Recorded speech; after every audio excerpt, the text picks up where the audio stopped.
Hey folks, welcome back to the Gearwrench Garage, and if it's your first time viewing this channel, welcome to the Gearwrench Garage. We're going to do a quick video today on a nifty little tool called the Steelman manual brake gauge set.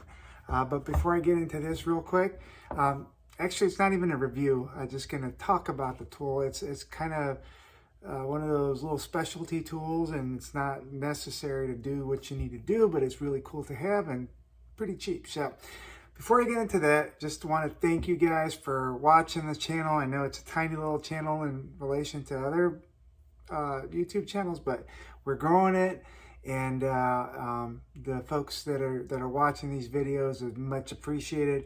I love the comments and the interaction, so please, if you like what you see, if you don't like what you see, leave comments, leave a thumbs up. It certainly helps the channel grow and get some attention. So yeah, make sure to click the like button, and if you like the content, subscribe. I'm going to leave a email address down below. If you want to contact me, send me an email. Feel free to do so. If not, leave a comment. Anyway, for today's video, I'm going to go over this little tool. It's a brake disc. I'm sorry. It's a brake pad gauge, and the cool thing is, like, when you go to the shop or whatever, and the technician pulls your wheel off and does your 172-point inspection, and comes back and says, well, you're almost through with your brakes. You got 4 millimeters of brakes left. Most of the time he's probably eyeballing it, but if you want a precise measurement, or if he wants a precise measurement, he's using this. And simply put, I'll show you how this goes on the brakes, but simply put, this is just a bunch of gauges. It goes from like 12 millimeter on the big end to like 2 millimeter on the small end. And this little tooth basically goes on the meat of the brake pad, and you can tell how much brake pad you have left. So you can tell your customer, or you can tell for your car, I got 6, I got 8, 10 millimeters, whatever the case might be. Again, this particular one that I use is called the Steelman manual brake gauge set, but I'm sure there's numerous other copies of it. So without further ado, let's go into the video. This is called a brake pad gauge. When you go to the shop or the mechanic or wherever, and they bring you in and they say, you know, you got so and so,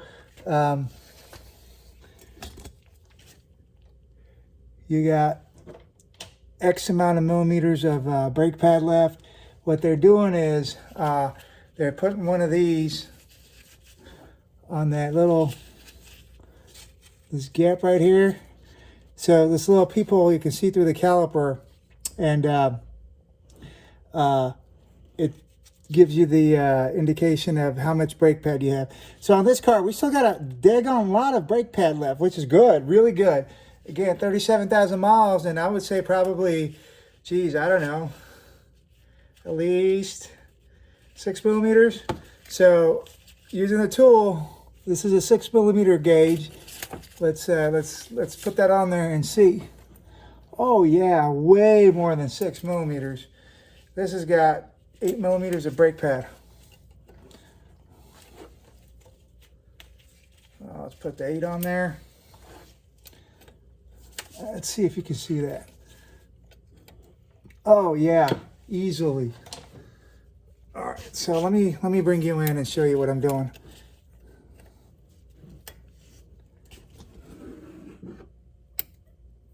So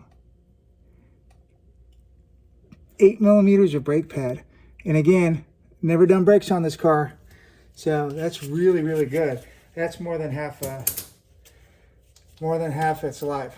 So awesome, right? And take a look. Rotors look good. No, like, really issues with the rotors. So I'm gonna put the wheel back on. One thing I do like to do is I put some